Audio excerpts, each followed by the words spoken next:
Hi guys, welcome back to the channel. Today we're driving on the Bustamante Highway. We are in the parish of Clarendon and we're heading into the town of Maypen.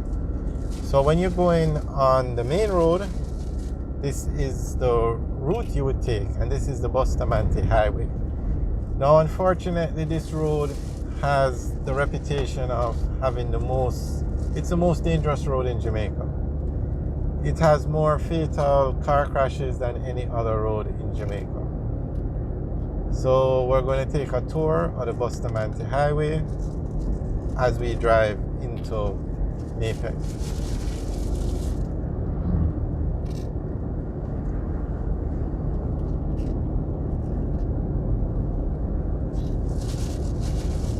Now, according to the government,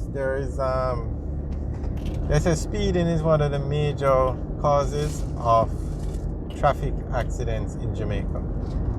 And they actually have a demographic as to which age group has the most crashes in Jamaica.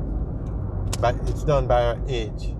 I don't have the information with me, but we'll make a follow-up video, or I'll post it in the description section below so that you can get an idea of the breakdown of these accidents. But one of the main causes of car accidents in Jamaica is speeding.